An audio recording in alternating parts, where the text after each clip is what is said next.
All right. Peace and love, everybody. Welcome to another edition of the Mind, Body, Energy, and Balance podcast. I'm your host, Samut. And in the other window is my co-host and producer, Flaw 700. What's up, Flaw? Hey, what's going on, everybody? Yeah, everybody, trust y'all are doing good and doing well. How was your week, sir? Wasn't bad at all. I have no complaints. It's just an energy thing. It's a mentality thing. You don't never had no complaints, Flaw. You just a flowing type of dude. I mean, I could before, but with this newfound journey that I'm on, it's like what they try to hide from you, which is right in your face. And once you start learning the ins and out of the way things work, you kind of go, well, listen, there's just opportunity for everyone. Growing up, black people usually, or, Democratic, voters who want everyone to hand them something, or like you talked about on your podcast before, they're waiting for a handout. Where if you actually just, open up a book and read something, or connect yourself with some like-minded individuals, or get around the right people, it's actually right there. It's actually right there. So, no, I don't have no complaints. It's like they said that, money is, a black family's, it's what they struggle with the most. And I think we talked about that the most. If you can actually take care of that and just, set things, if money isn't the issue, you open up the floodgates for so many other positive things. That's the truth. Now, that's the truth. And you right on point, with our show for this week. Let me start the show, how I start the show. Thank you to all the ancestors upon whose shoulders we stand. May the words that we share here in this space be nourishing, uplifting, and empowering to all those that will hear the sounds of our voice. May it be nourishing, uplifting, and empowering. So that's right on point. I mean, it's just really, evidence of spirit working, because that's really what we want to talk about this week, and we didn't have a pre-show chat about it, but you're talking about money and how that, relieves some of the energies and some of the dynamics that people have to deal with. So don't get me wrong. I'm not saying you should have a complaint. I just notice your persona, and, full transparency. Everybody listening to our show by now should know that Flaw is my nephew, one of my sister's sons.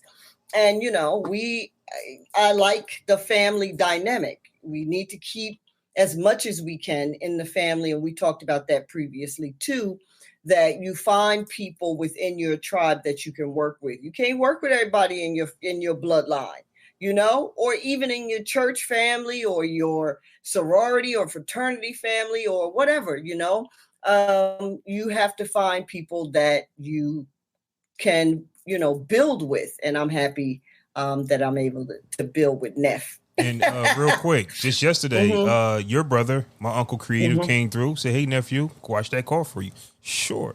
He's a business owner. He does a lot of detail work. He washed the car. He sent me the invoice through his business. I paid him through my business. It's a beautiful thing. Yeah, sure. Unc, go ahead and wash it. Yeah, I could have took it to a car wash. No, Unc, this is your business. You have a legit business. Wash the car. Here you go. So, like you said, just keep it in the family.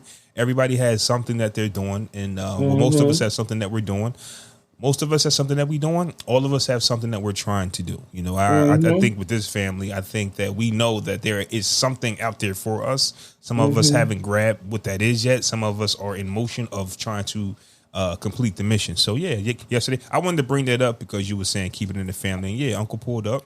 He handled his business. No problem, and we handle business. Yep, that's what we do. That really is the way to build wealth. The way to build is within your small tribe as best you can. People who are trying to get you to put a teardrop in the ocean don't really understand, or trying to get you not to understand one or the other, how, metaphysics, physics, the energy, the currency of wealth flows. They don't really understand that.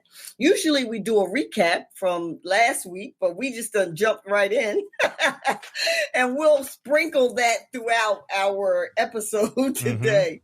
because last week we talked about, fitness over 40, which is important to your wealth, to building money, to building your foundation, is to be fit, is to be strong. What good is it to work yourself, run yourself in the hole, and then all that you worked for, you end up spending on your health, or you give into the pharmaceutical and the hospital, the medical industrial complex, So last week, piggybacking off of what we talked about in our last episode, that root chakra energy, which is the energy of our four walls: food, clothing, shelter, and the money flow, the capacity to earn financial resources, having that all in place, and where you're not worrying about that, to understanding how abundance and your physical fitness all ties together, right? We're going somewhere with this chat, y'all. Mm-hmm. So this week, we want to tap into understanding the major concerns of the Afrocentric community, the African community, African foundational Black Americans, Africans born in America.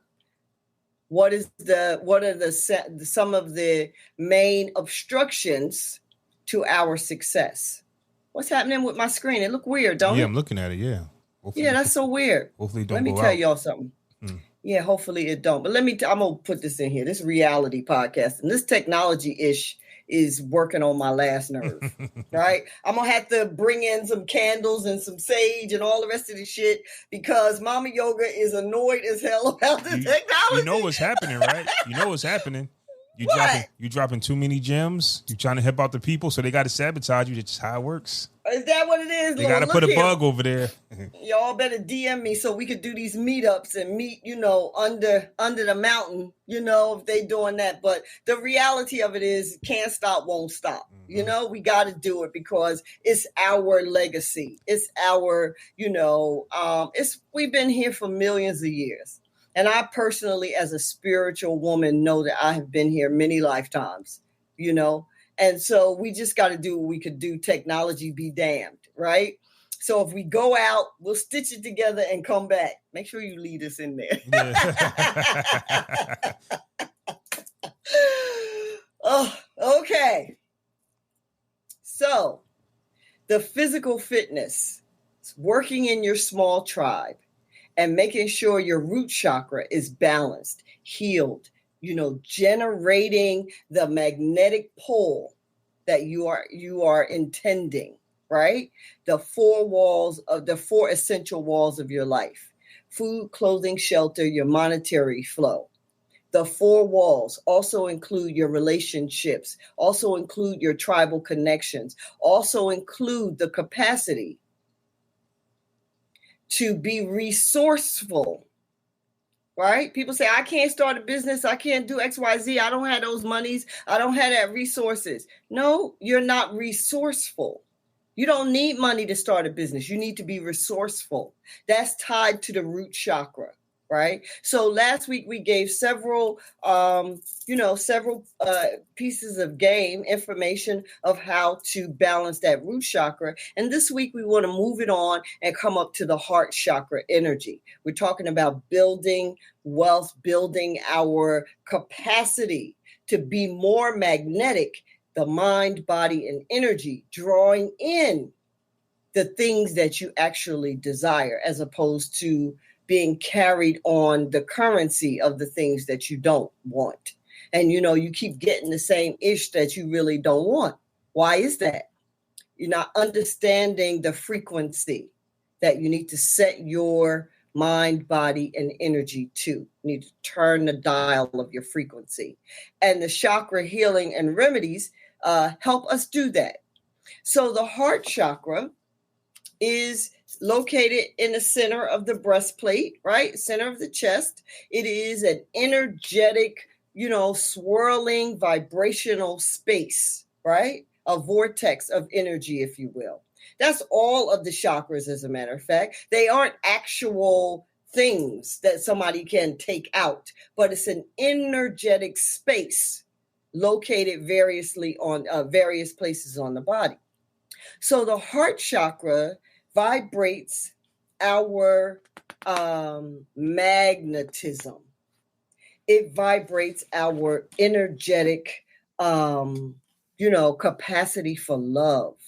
It vibrates, to us and from us, the things that we say we want, and even subconsciously the things that we don't want, that will come to us because we're speaking the what do you call it? The language of the universe, which is energy, right? So the the heart chakra in Sanskrit is known as the Anahata. It's the fourth chakra in the seventh chakra series. Its tenets are trust, forgiveness, caring, compassionate, loving, being warm, being generous, the capacity to be vulnerable, emotional expression, and magnetic attraction are the tenets of the heart chakra. I'm taking it again from the Mama Yoga. What is this? Mama Yoga Chakra Healing and Balance book. And so this is what we're taking it from. So we want to heal up our heart chakra. Okay, so the heart chakra. So this is what we want to talk about, because that heart chakra, the root chakra, those are our groundedness. Those are our capacity to really be strong in what it is that we say we desire, right? It gives us the confidence, the fortitude, the internal strength, and the alignment with divine source to bring forth what it is that we want to bring forth, right? So to that end, the heart chakra's color is green. I know I told you last week that for the root chakra, you want to get a red handkerchief or some red underwear or some type of red cloth and place it down in your pelvis area or pin it into your underwear like that. The heart chakra's color is green, right?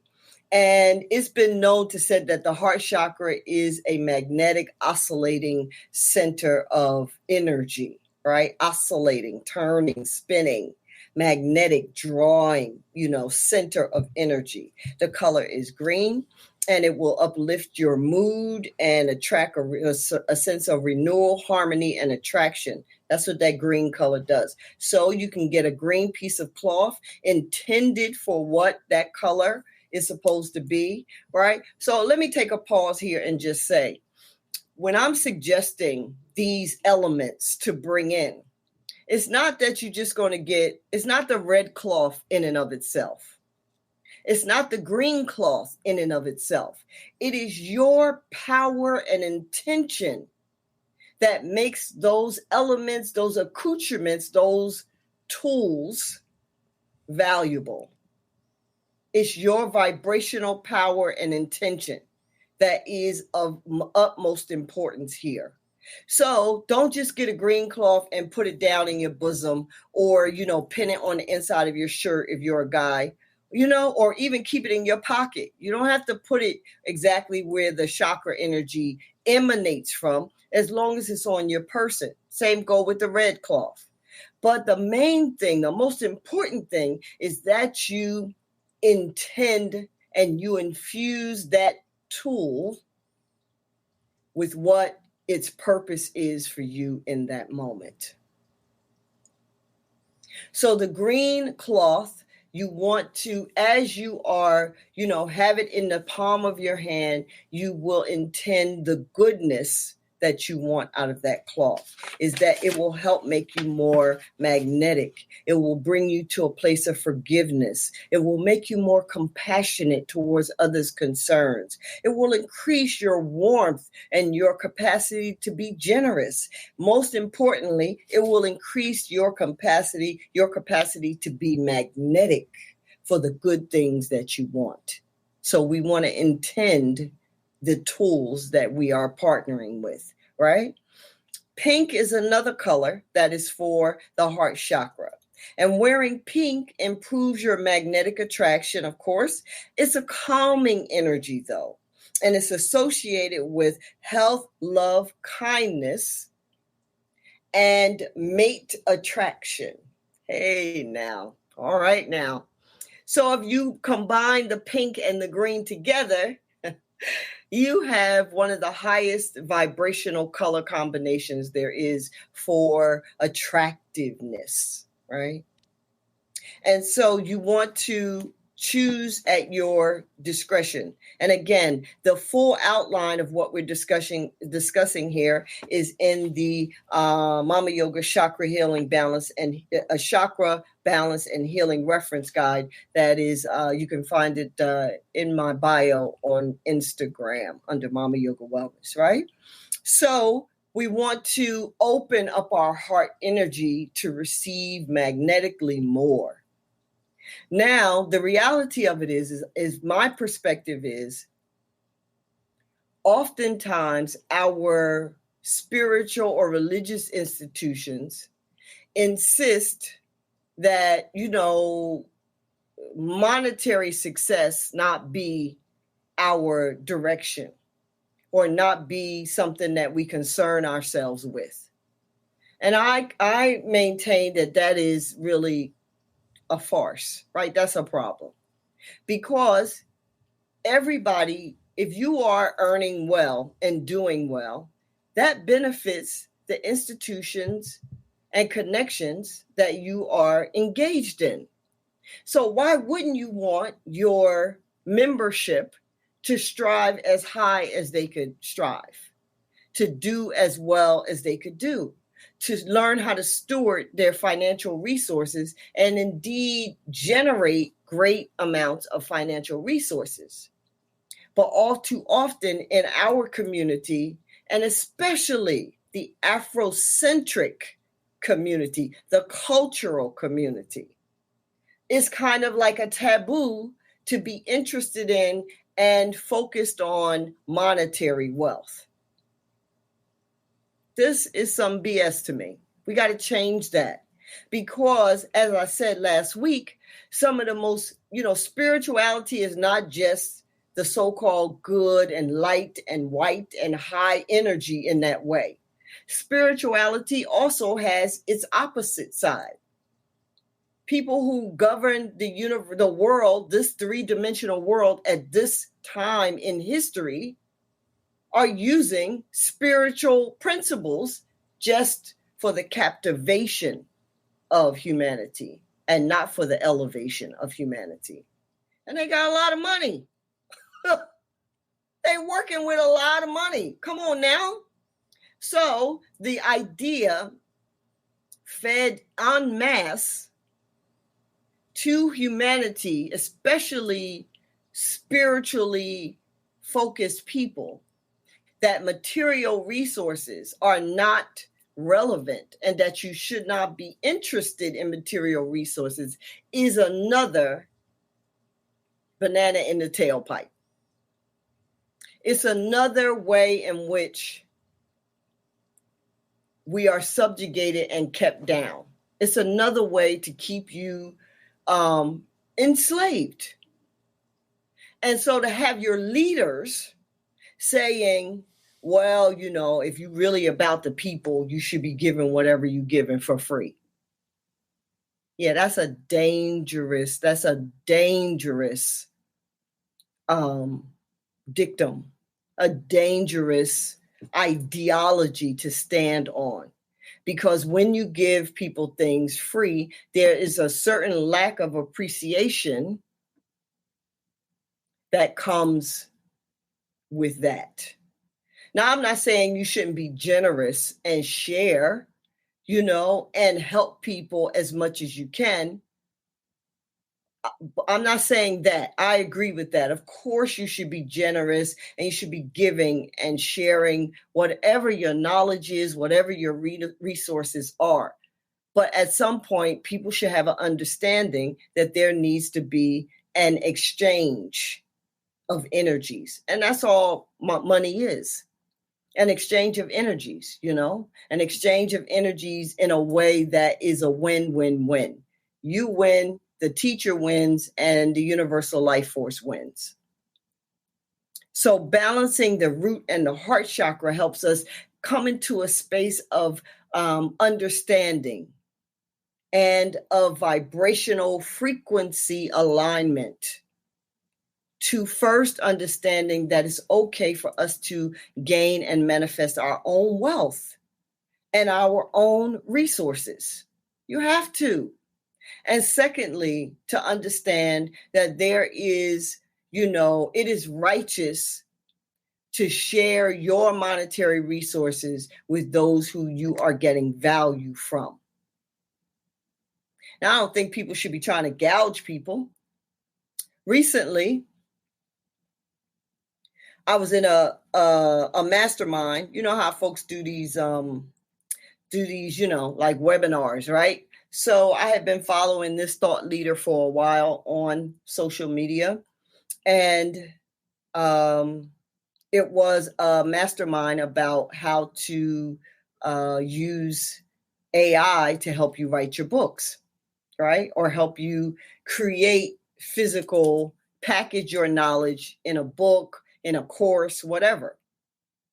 And it was all good. It was great. I loved it. It was good information. It was fabulous. So then the follow-up was, okay, so here's the buy-in. I'm not upset about that. I get that.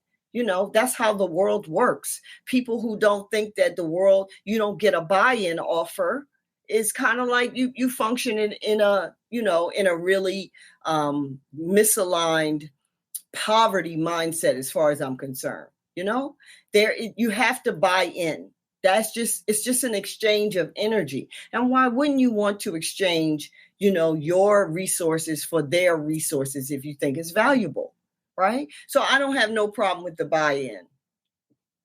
What I did have concern with, however, is, the way in which the buy-in was structured. So it was a 5-figure buy-in. I think it was $75,000 for the program. And if you did not have the $75,000 for the program, you were encouraged to take a loan out, and then, you would pay the loan back. And that loan would then go to the person who, you would buy into the right to be mentored and coached by this individual so that you could package your expertise and then get it out into the market. Now, their position was they were going to introduce you to, they'll help you package your expertise. It's called Done For You, right? They would do everything. You give them your idea, they put it into Chat GPT or whatever and come up with, you would okay it, you'd have to edit it and make sure the voice was yours and the idea was yours. And then they would get you in front of all these people to be interviewed. They'd put you out in the market. Like they would basically be your in-house everything, right? Sounds fabulous, because most of us, especially at a certain level, we don't know who to call to get on NBC and who to talk to get on other people's podcasts and all of this. But this person has a known track record, right? You see a lot of people on their podcast, they have years, 15 years of production and of receipts that they know what they are doing. And that's all good. That's all good. I just thought the asking people to go into debt was alarming for me. It was a little just like taken aback for me to pay for your service. And I bought that up because, I don't know how to not say shit. Oh, Lord, Samut. I bought it up. I'm like, okay, so this is I get the understanding of an ask. I'm with it. I agree. I don't mind. I want to pay for proper mentorship, especially all that you say that you offering with this mentorship. I don't know how to call whoever and who to talk to at all these, media outlets to get in front of them with my offer and my book and all of that. And I appreciate the inroads. You are collapsing time for me. I said, but what if your mentee does not generate the $75,000 to pay back in a year or 2 years or whatever it is? What if their product doesn't hit like that? And the team's response was, well, we guarantee that we can get you in front of people and we can do our end, but we can't really say anything about if it doesn't, because stuff is subject to a lot of variables. And I was like, okay, all right, I get that. Yep, I get that. And so needless to say, I did not go further with that particular mentorship. I just did not agree with going into debt in that way to pay people in that way. I just didn't agree with the debt aspect, the taking the loan out aspect. I would rather, get out here and trust that universal life force like it has done for my 60 years. God bless. Thank you, God. That universal life force will continue to order my steps and my message will land exactly where it's supposed to land.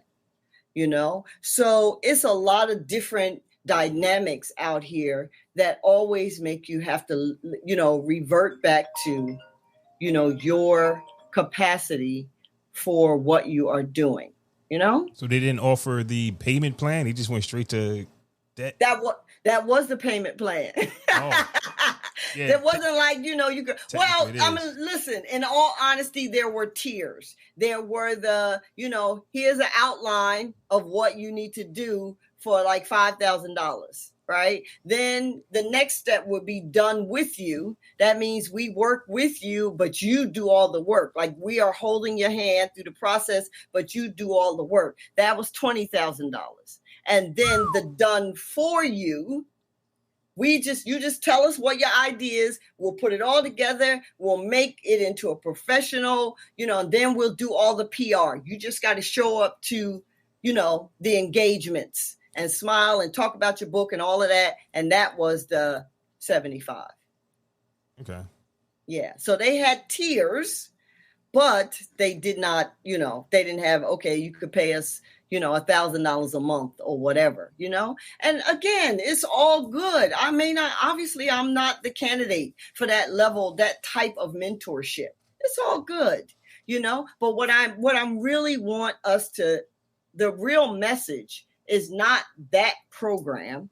The real message is we have to come to a position where we understand that an economical exchange is valid and is necessary and indeed righteous. So our mindset around wealth and money and our relationship with money in the spiritual communities, especially the Afrocentric and the cultural community, from my vantage point, needs a rework. Like we need an adjustment of understanding how that is wonderful and beneficial and that we should strive for the highest heights, So the heart chakra, combining the energies of the root chakra and the heart chakra, are what help us make those adjustments. Again, the spiritual community, which is where I have the most of my, time spent, as a spiritualist and in our Afrocentric cultural communities, almost 40 years of this lifetime connected, spent, and manifesting in the Afrocentric spiritual communities. I see all too often that poverty mindset strain that is really embedded. And I know that if we are spiritual, why are we not using the spiritual tenets to uplift every aspect of our life? You know, there's this blockade in the Afro-spiritualist consciousness regarding monetary wealth. And so you often end up having to take a GoFundMe to bury many of these great teachers and leaders. You often, you know, we see over the times we have to, you know, if somebody says, okay, well, this is my ask, I'm teaching this class and here's how much I'd like. People are like, well, if you really spiritual, all spiritual knowledge should be given for free. That's nonsense. That is nonsense. The confusion is, back in the day, when we were village and tribe-based, I'm using the term tribe in the most exalted, uplifted manner. I'm not using the term tribe the way Europeans and colonialists have used that term. Tribe is a good thing. It's your group. It's your way up. You know, it's how you live, be nourished, and be cared for, right? So back in the day history, when we were village and communal and tribe-based, it was clearly understood that the priest's job or the priestess's job was to divine the well-being of the village. So her job was not to farm. Her job was not to go and put in hours at whatever aspect of manual, physical, intellectual work that other people in the village were doing.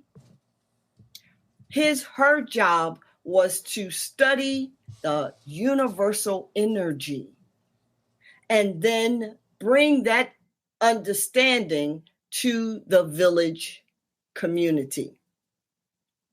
So because the priestess did not, quote unquote, earn financial resources, it was the village's responsibility to take care of the priest, because they wanted her energy to be freed up to study what she needed to study, how she needed to commune with the spirit in order to bring the word, the message, the revelation back to the village as a whole. And this is where we get it tripped up.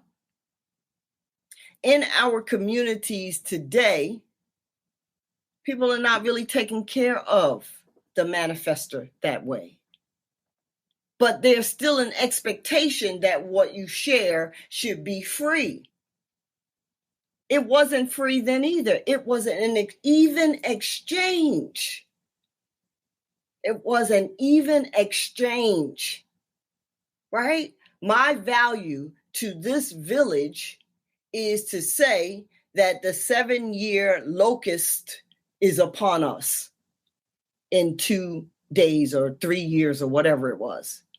My value to this village is to help you find the proper mate, is to counsel these marriages, is to counsel the leadership from a exalted, divinely connected vibrational frequency.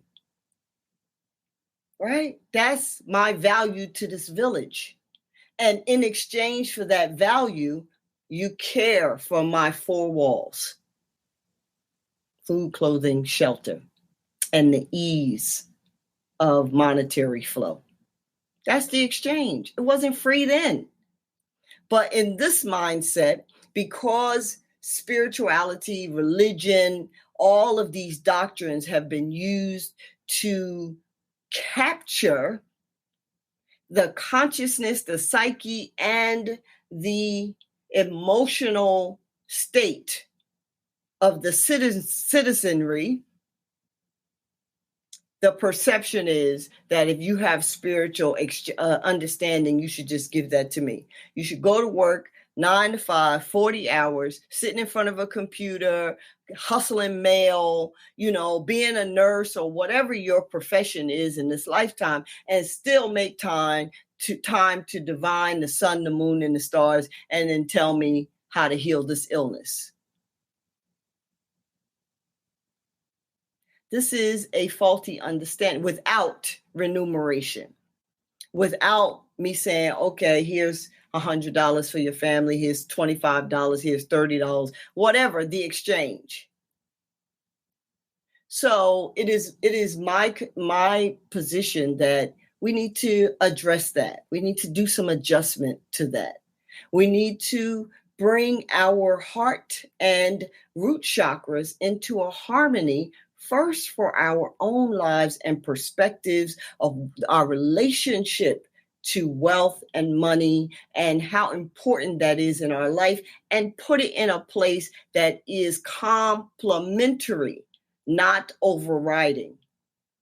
See, many people are fearful that if they go after money, if they, are interested in amassing, in attracting wealth, that means that they are some kind of, evil, or that there is no nobility within attracting wealth. Like, you should be ashamed of yourself. You want money?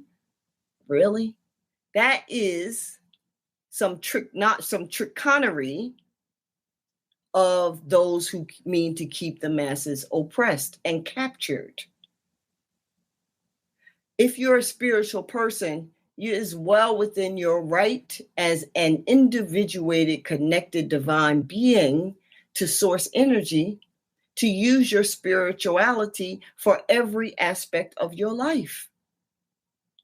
Every aspect of your life. And so the expectation that somebody sharing spiritual knowledge should just completely not request an exchange, as I said previously, is an expectation that we need to adjust, because the perspective is seriously flawed. Now, should they be doing like, you go into debt and pay me $75,000? I don't necessarily agree with that. Plus, I need to see a whole lot more receipts, not just your receipts, but people who have done that and have benefited tremendously from it. Yeah, what's the winning percentage? What's the what? What's the winning percentage? What's the percentage of people that have done it and those that don't? Because there are some that will, regardless of what kind of coach you have. There's just some people who just will not succeed in that field. Not saying that they won't succeed ever, but you can pay for a course, you can pay for help, and you can still lose. So, yeah. I know. That's right. And, again, a lot of it has to do, that's what they were saying. The variable is you. The variable is, is your information hitting the market? It's a lot of variables. Again, I don't have no slight against the ask. I get the ask. I respect the ask. I just had some shit to ask. I just had a couple of questions, Right. And again, I am confident that, universal life force and energy will continue to order my steps to the degree that my frequency is attuned, aligned, and honed in, So it's all good. But the point, again, how do you feel about money? What's your understanding and perspective about financial success, financial wealth? We are the time for stealing, being dishonest, using all kinds of negative ways to create and amass wealth. The time has shifted, right? I know that people still do it. People will still do it and continue to do it. But we are in the age of collaboration, cooperation, and harmony. It takes a minute for it to fully be manifest, but that is the energy flow that we're in. You can tell that by how many people are working together much more now than they had in the last 10 years, right? How many people are uttering the terms, your network equals your net worth, right? So it's a time of collaboration, and a person can create financial success and obtain financial wealth by what I like to call angel money, providing a service and a care for someone that is reciprocated by the monetary exchange. You can help people and be, a caring, good, what we call Zen or heart-centered entrepreneur, where you have earned your monetary resources, not by cheating and harming people, but by caring for a need and helping to balance out a need that people have. That is the age that we are in. So the old perspective of, well, if you rich, you must have done something bad or evil to get rich. That perspective is dying, along with the people who participate in obtaining wealth in that way. And that is what we have to latch on to, us Afrocentric, cultural, spiritual people. You can obtain a wealthy lifestyle and a wealthy life by serving people in a good way. So what's your relationship with money? What do you feel, think, how do you behave in regards to the heart? All your life, money is the root of all evil? No, the greed and love for money is the root of all evil. Have you heard of all your life, child, we don't have those mantras? And we talked about that last week. Those mantras, we don't have money. Shut the door, you're going to run up my light bill. Because I can't pay my light bill now. Money like water. It just flows through my hand. I can't hold no money. Well, you only live once. You might as well spend it. Can't take it with you. Right? Well, people are taking it with them. It's called generational wealth. That's what generational wealth is. You're taking your money with you and you leaving it for the next generation to nourish off of. That's what we need to get to.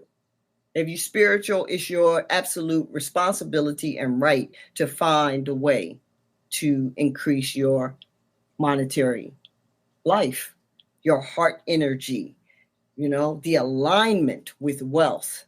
What can you offer? How can you serve? That's a question for y'all out there. We'll probably put up a poll and see how you feel about that.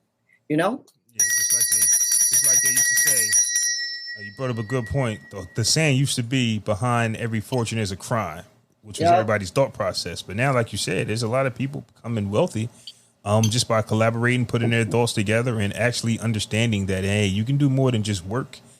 Yep. Once you realize that there is more to life than just going to work and trying to accomplish, the world's duties after your 8-hour shift, your 40-hour week, possibly your 50-hour, 60-hour week, because you need overtime or you need an additional job to pay the bills because the cost of living is going up, but the pay isn't.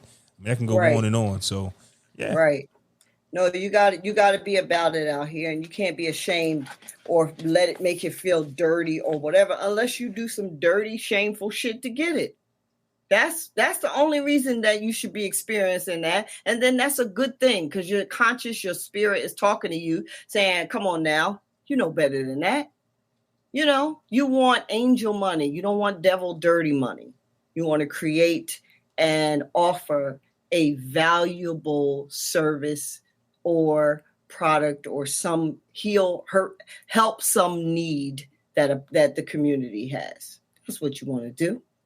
And then all your money is pure. You can get as much of it as you can. and shouldn't have no guilt, no stress, no anxiety about amassing in that way. Yeah.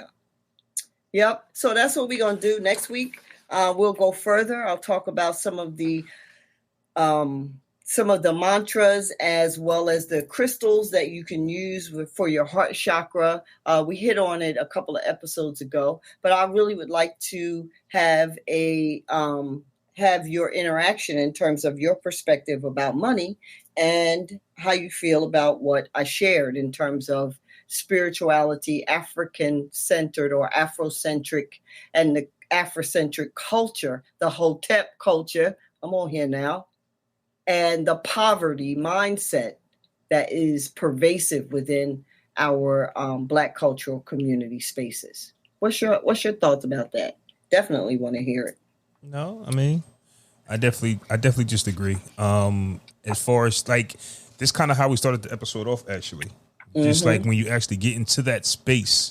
So when you say, hey, do you have a bad day? It helps in so many ways. So it's like, yes, I could figure some things out to complain about, but life is good. And I just wish that more people understood that once you find out that, hey, you can make money, you can make wealth off you alone. Like you are enough. And it's what I'm trying to show people. So I'm trying to tell people, like you are enough if you just apply. And like they said a long time ago, if you want to hide something from, Black people, put it in a book. Yeah. So this is not an overnight success, and there's no such thing as overnight success. It takes people a lifetime to achieve overnight success. Right. Absolutely. Yeah, it takes people a lifetime to achieve this. So you don't just see Mama Yoga and me just pop up and say, we got a podcast and pretty soon we're going to start monetizing, and pretty soon, it just takes time. But we know what we want. See, that's the thing. We know what we want and we make time for it. I make time for everything that I want. I'm in the gym. I'm doing podcasts. Helping people with, whatever I can help them out with. I make time for those things, and it feels good. And it's an energy shifter. A lot of the things that I do, I go, man, did I do anything today? Really? Because I'm doing what I want to do, actually. Right. Editing content on YouTube. That takes time. That takes hours out your day. And you can literally, but you can literally sit there later on that day and go, what did I do today? Because why? We're so used to working hard. We're so used to this. And I think you touched on this last week or the week before. We're so used to working hard, but you don't really have to work hard. Right. You just have to put the work in and be consistent and be dedicated, and the world is your oyster. Now what type of wealth does that look like for you? Don't know. Could be millions, could be billions, could be six figures. But at the end of the day, when you have that cash flow, when you're able to make it, the way that you choose to make it, it helps out the family. Because like you brought up, close that door. I can't pay the light bill as it is. It used to get yelled at. Like, Dad, Grandma, my mom, she's so mad. But she's mad because she knows that, it's money. That's right. It's money. So a lot of the things that we got in trouble for was because I can't afford more shoes. Why did you get those dirty? Why do you have a hole in your pants? Why do you have a hole in your shirt? Where's these clothes? You better eat what's in there. A lot of the stuff, like we thought they were mad, but in a sense, you better eat what's in there because I don't have money to buy anything else. So right. Yep, it's that poverty mindset, that fear. Again, blocking up the root chakra, closing off the heart chakra, that fear, that worry, the lack of security, the lack of, the groundedness of your four walls. And we want to overcome that. And spiritual tools, like we're sharing the heart chakras and the implements that go with those energies, can help a person adjust their perspective and indeed their flow and protection and security of those four walls: food, clothing, shelter, and the monetary flow, relationships, and such. So we definitely will continue on.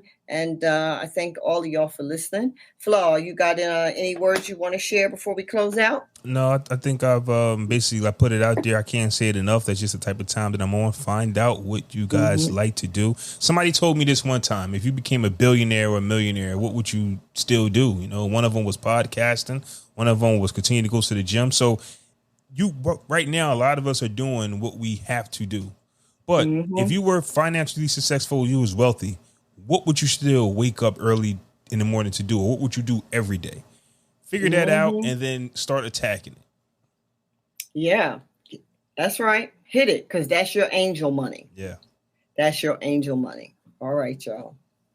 So thank you so much for tuning in. Remember to always seek to keep your mind, body, energy in balance, and may you walk in peace throughout your journey. Peace and love, everybody.